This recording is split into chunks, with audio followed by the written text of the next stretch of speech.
Welcome to another Kings of War battle report. Mega Battle. Trident Realm and Dwarfs versus Ratkin. Greetings all. I'm just trying out a new microphone today, and so I decided to do a quick battle report and hope you enjoy it. It was just a big battle we had last night.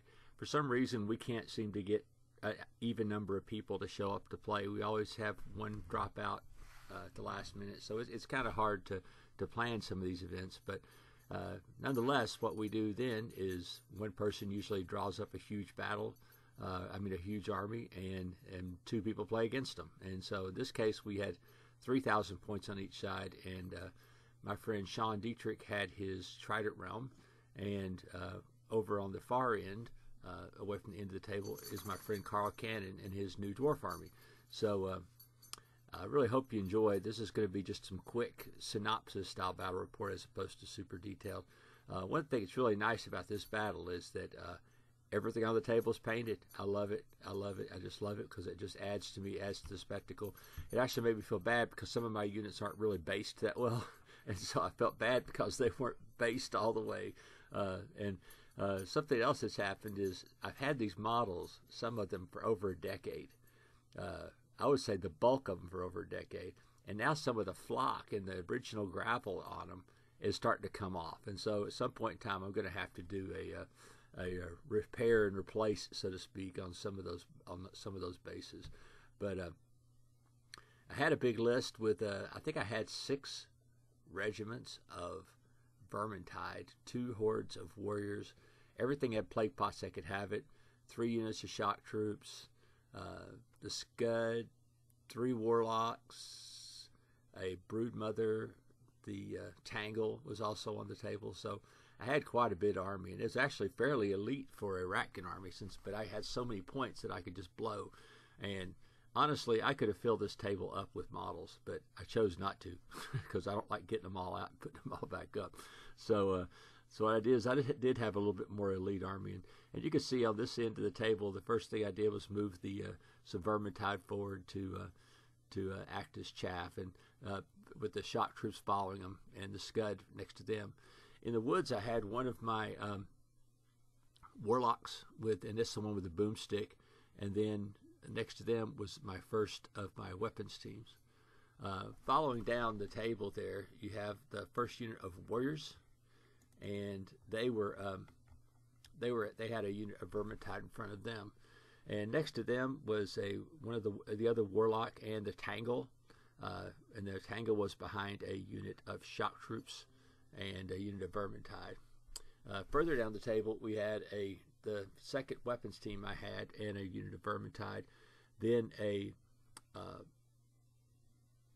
shock troop horde, followed by I don't think they had any upgrades, and then finally over on the very far end was a warrior unit, a warrior horde with a unit of Vermintide with it. My mutant rat fiend, which I'm getting a new model for, so don't gag when you see it. And behind them was a Broodmother. On the very end was the Tunnel Runner regiment, and you can see it's not based. That's what I'm ashamed of. And then the other Warlock with them that's going to try to pick on Carl's. So the Trident Realms moved forward very quickly, trying to get to grips before my shooting could overcome any of his army. And he had, I think it was his Worm Rider, Centurion on whatever it is, Sea Snake, had a Hex Wand, and he hexed my Warlock with that had the boomstick, which was not nice at all. I just want to point that out. But anyway, that was a good plan. But everything moved forward. I think his Giant moved up to try to protect his flank there. It's really hard to battle this big for me to try to figure out what to do. But Carl moves forward as fast as Dwarfs can move, and Sean said, "Hey, are you moving?" And he goes, "I did move." But there's quite a difference of speed between Trident Realm and Dwarfs. So Carl did the best his little short legs could do over there on that flank to move forward and threaten me. So yeah, my turn. I just did a whole bunch of Vermintide charges just for the hell of it. I'm just what I try to do in these games sometimes is, especially when I've got so many points, I can risk units like that, early on. And the biggest thing is I'm trying to disjoint their line so that their whole line has to slow down so that, you know, if they don't, then they're going to get flanked by something. So a lot of times I'll launch these little spoiling attacks like that just so I just don't want them to hit my line all at once. I want them to be disjointed where they have to kind of piecemeal into it. Or if they're going to hit my line to attack, at least I have a counter for it. So that's what I did here. Just sent him into the Vermintide into the Giant for no good reason, except to just maybe hold him up for a turn. And since the Giant hits on 4s, you never know with them. They might never hit at all. It just depends on how it works. I did angle my shock troops down here, and I don't know why I angled. Maybe I was thinking I was going to get flank charged in for a good turn, but then that opened up so that the Knucker could sneak in on the edge of the table there. Probably better off would have been just to went ahead straight forward, so he had really nothing to do.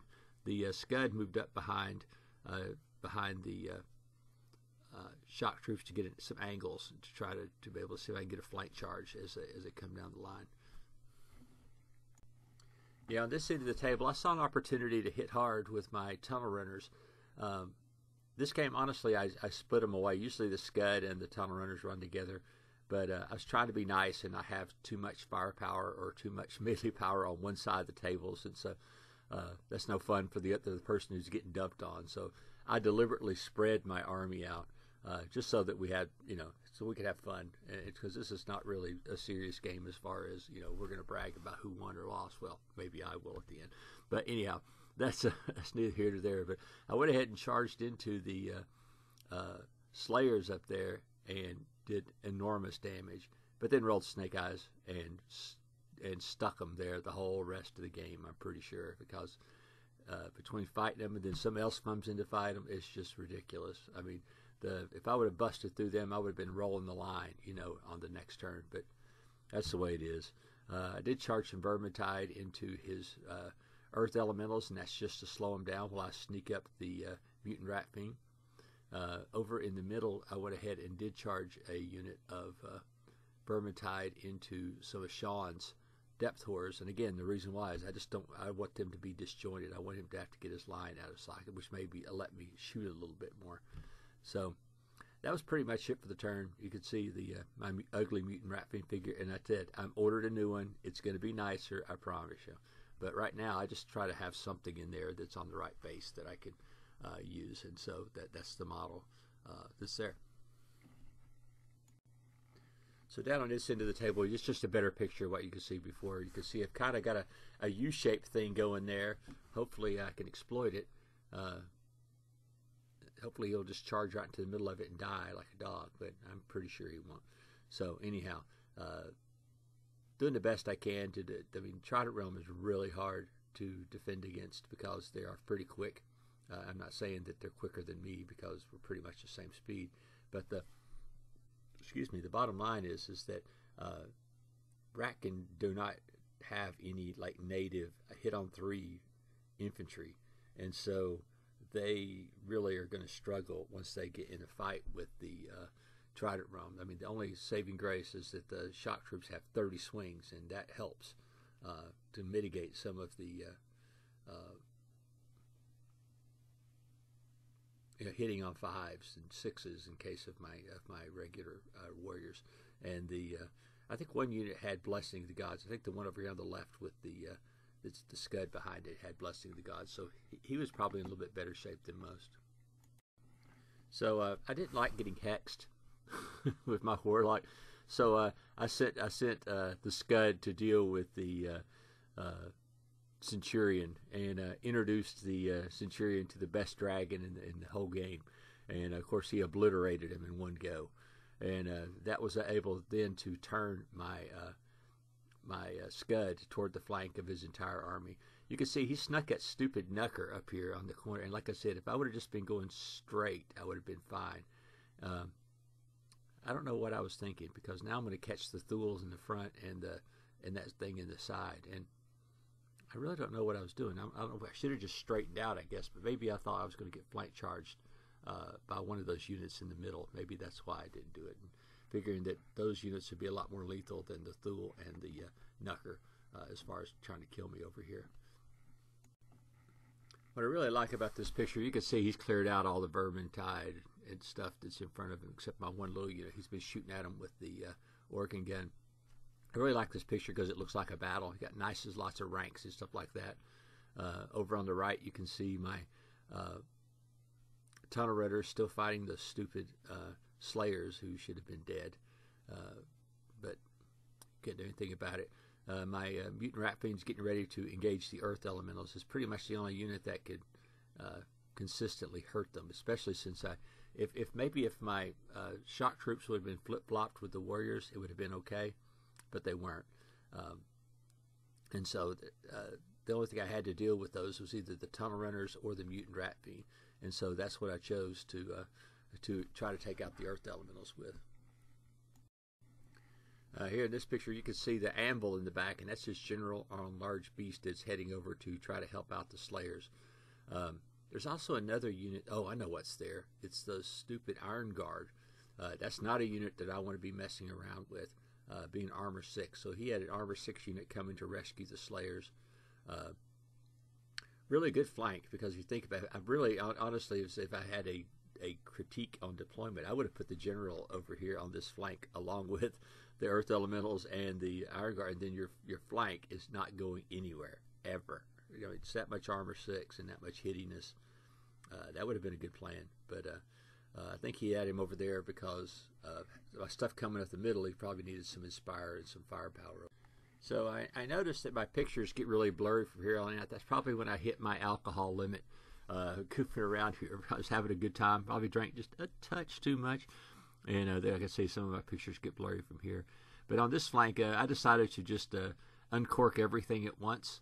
The tunnel runners had moved in and killed the slayers and then backed up. That way, the general on large beast could not get to me he had to come around the woods. This is actually, I think, the start of is the end of their turn. But the mutant rat fiend charged the earth elementals and did fairly good amount of damage to them. It was okay.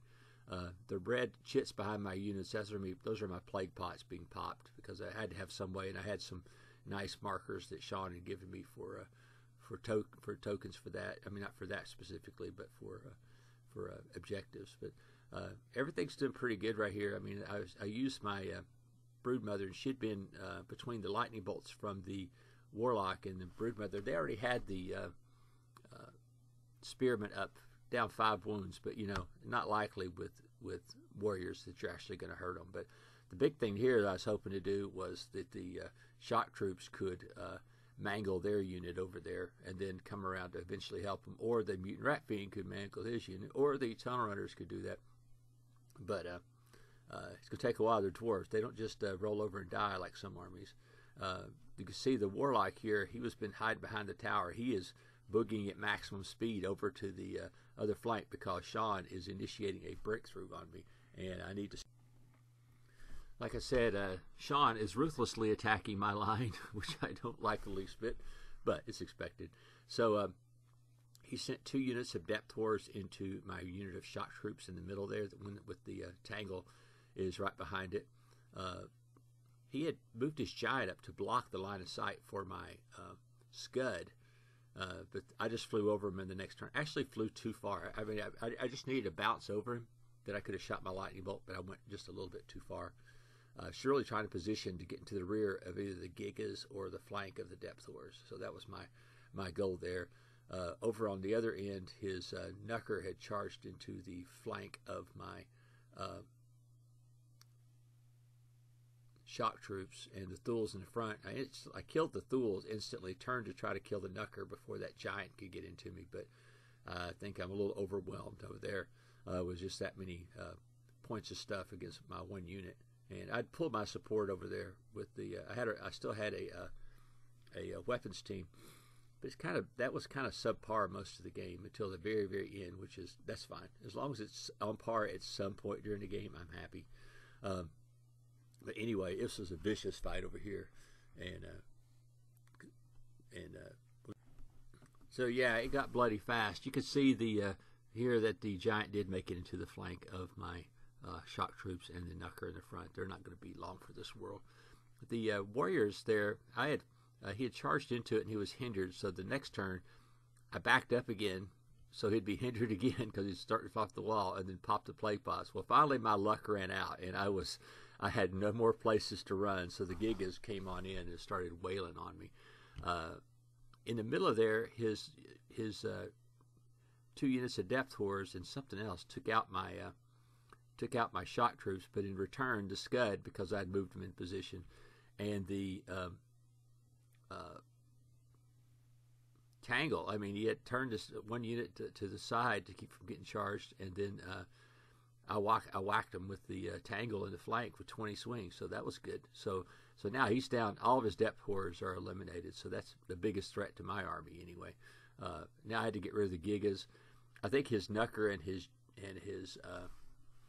Giant are probably going to be out of it until they're trying to kill that unit and try to get back into the game. We're playing Invade, so that's 2 unit strength that's on this side of the table. He's got the Gigas, which is on this side of the table, and I'm running out of units too, quick, because my units die really, really fast. So we'll have to see how the rest of the game goes. Yeah, so over here, this is a massive, massive scrum with all these units swinging back and forth on each other. I had done grievous damage, and I was taking. He was rolling really well. I mean, I was, I'll take 5 or 6 wounds, 10. It was bad. And then I got into a fight in the woods there with a stupid Iron Guard, which is going to take forever to kill. And then his general on Large Beast got into the action with my tunnel runners. So much for my idea of taking the flank over there and helping anybody out.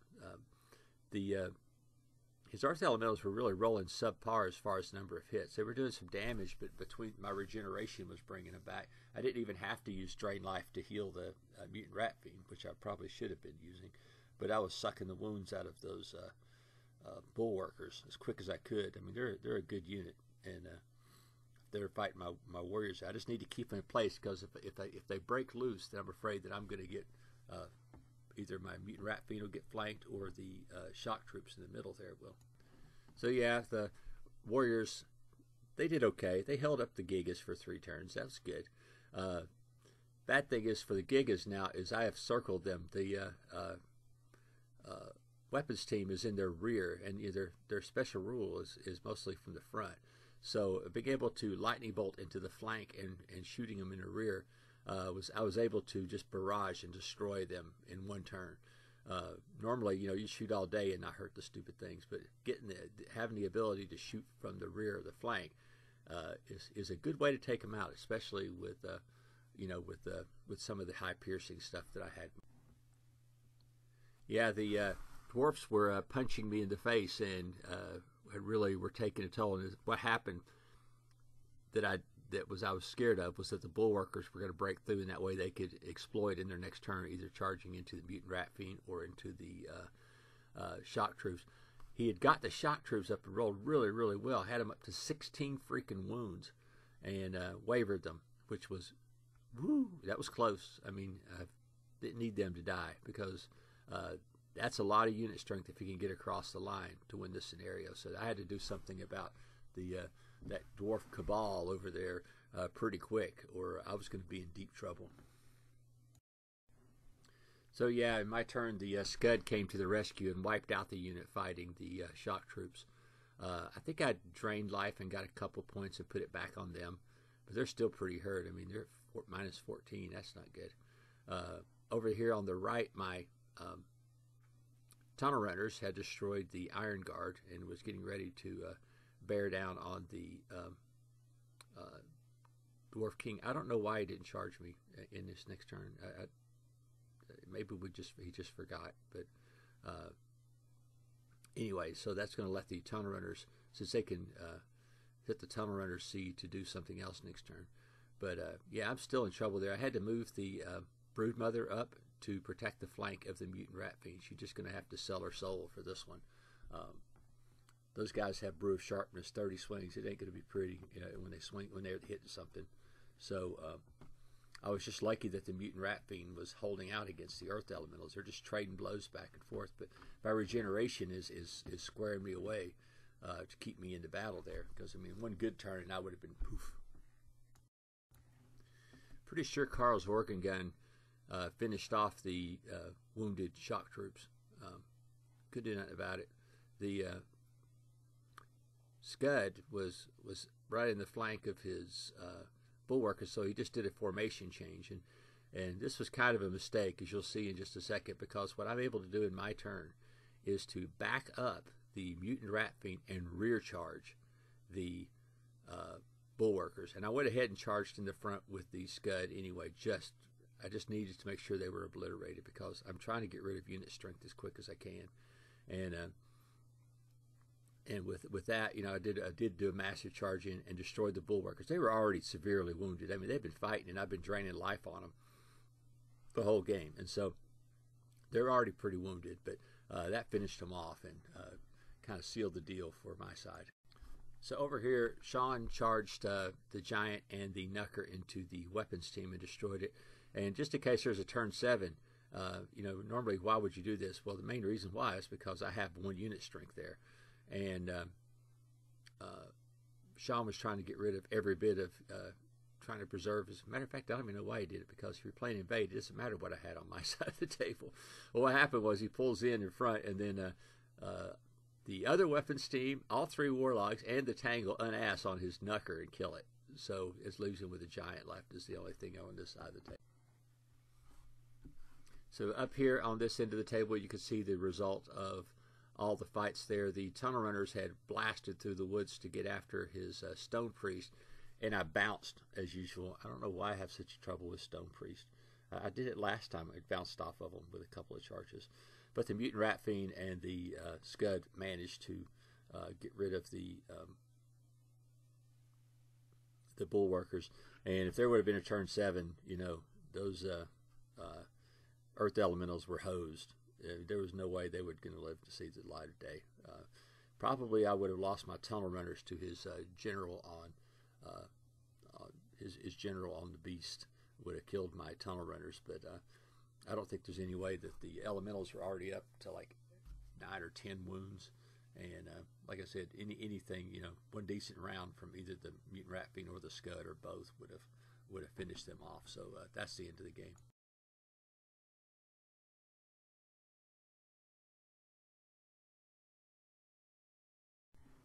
Wow, what a hard game. That many troops. I mean, there are stacks of models on the shelf behind me where I had taken off. Of course, I've taken off hordes at a time, so that always seems like a lot more. But a really grueling game. I was pretty lit by the end of it too. Sean was actually, I think, helped play my army more than I was to help me get through the game. But anyway, it was a good game. I think about the things, the mistakes. I probably shouldn't have done my Vermintide charges early in the game. But again, the idea was just to kind of slow them down. The ones on the Dwarfs were pointless. There's no way I was going to do anything good there. I could say I could have probably held them back and disjointed them on another turn. Kind of a weird thing is that Vermintide can outcharge some of his depth horrors and stuff like that. I guess I never realized that the power of them being of having the wild charge. I mean, the big issue with them is they don't hurt anything when they hit them, and they really won't hurt freaking depth horrors because they're hitting them on 6s. I mean, if they were getting them in the flank or something, the depth horse would be in serious trouble because they do have vicious, and so, you know, 18. Yeah, I mean, it could do a significant amount of damage. So you don't want the Vermintide charging your depth horse in the flank. But like I said, they're kind of useless against. And actually, most of the Ratkin army is useless against the Trident realm, just because of the sheer amount of. It's just so hard to get through that. I mean, if you're not getting them in the flank, you're probably not going to hurt them. The only unit that probably could would be the shock troops, and that's just because of the sheer number of swings they have, and they have crushing. So pretty much almost every hit that lands on the Trident realm is a wound. So that's always a good thing. I mean, even if a shock, you know, if they charge you with 1, you're even on average, you're going to do 9 to 10 wounds back to them, even if they charged you on the beginning. And with the rally and nerve and stuff like that around there, it's really hard just to bust through them. And the way Sean busted through them was to charge 2 units at once into me, and of course that worked. But it left them in a bad position afterwards, though. So some of the things I use, I'd never used my tangle before. In this picture, you can actually see it. It's just I just painted one of my old screaming bells. I have 3 or 4 screaming bells, I think. It's ridiculous how many stupid models I have that are just laying around. But I went ahead and painted him up, and I glued some giant rats to his base, and of course made him a bigger base. Put him on there, and that's going to be my tangle until I find something else better. I really like Ben Bauer's tangle. He's made out of bones, and it kind of looks like a bell like that, but it's he's got like a bone. If I find a picture of it, I'll post it up on the forum. But it's really, really cool. But kind of the first time I used it, I really like it as a support piece. And the fact is, you can't turn your flank on it because it has enough attacks that it will lay the whack down to you, too. I mean, it worked out well the whole game. I used the fireball more than anything else.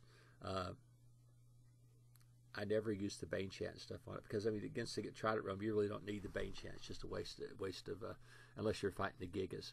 So I never used that aspect of it. I just pretty much used the missile fire on it, the fireball the whole time, and never really had anything teetering to the point where I would try Mind Fog on it because leadership on that stuff was so high.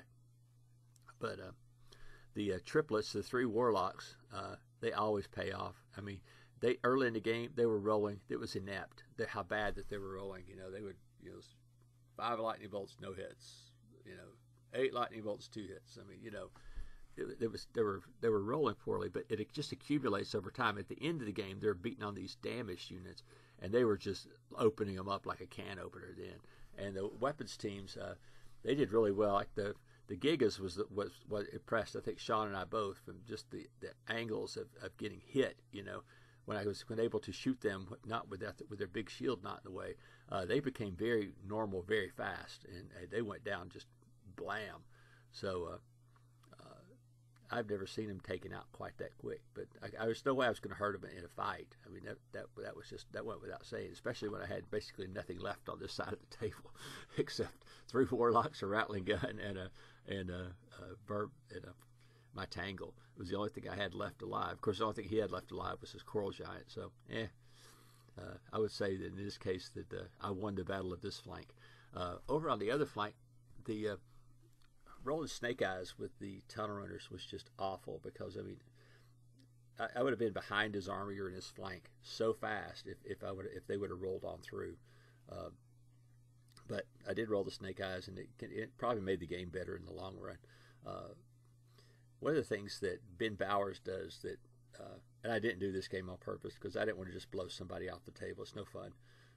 He'll put the Scud, the tunnel runners, and the mutant rat fiend along with a brood mother right close together and just roll through somebody's army, and it does work. I will tell you that. But I didn't do it this game on purpose. Like I was telling Sean, I was trying to spread out my mean stuff across the table. As a matter of fact, I think Carl actually caught with the mutant rat fiend and the tunnel runners probably caught more mean stuff than Sean did. I probably shaded more missile fire toward the Sean side. But I had pretty much across the board. I think I did actually shaded more missile fire toward Sean, but more combat stuff toward Carl. So I think it probably balanced out. MVP of this game was the Scud. He killed the Centurion. Then he started rolling units. I mean, he rolled a unit of depth horrors. Then he rolled that unit of dwarves, and then helped finish rolling the bulwarkers. I mean, that guy's so powerful. I mean, that's what I said early in the game is, hey Centurion, I want you to meet the best dragon in the game, and he did. He just wiped out the Centurion. It's just blammo. But like I said, he's expensive, but he's good for it. And what I think makes it harder to use him than other stuff is he doesn't ever have any supporting flyers. He has to. He's by himself almost all the time, so somebody could pick him off fairly easy or ground him fairly easy just because there's not another flyer there to threaten. Like in my Kingdoms of Men army, I have three generals on winged beast in it, and so you take down one, no big deal. I still got 2. If the Scud grounded though, he's in trouble because he's not really in trouble, but you know what I mean. It's just that it's hard for him to extricate himself, except the fact that he has 13 swings and can usually kill what's against him, I guess. But anyway, I mean, I really liked it, but I think the still secret of using flyers like this is just trying to be as patient as possible. In this game, I saw an opportunity when his Centurion was standing there by himself after he had pissed off my Warlock by hexing him, and so I just went after him to shut down that so that I'd have some more shooting. But then it just left his whole army, because that gave me my hop. I was trying to figure out how to hop his army. Well, I couldn't hop it because he was being cautious. But when he left me that unit to charge, that became my hop, so to speak. So in other words, I made a hole with him, and now I could just turn the scud, and then he just, like I said, he just rampaged across the back of the table. He started on this left side of the table and ended up all the way to the right, killing units as he went across the table. So just phenomenally good guy, especially in an army like this where I have so many threats. You know, you can't just react to one. If you just stand back and try to huddle up, I'm going to shoot or magic you up pretty good. So anyway, but 3,000 points, you can do a lot of stuff that you wouldn't do at 2,000.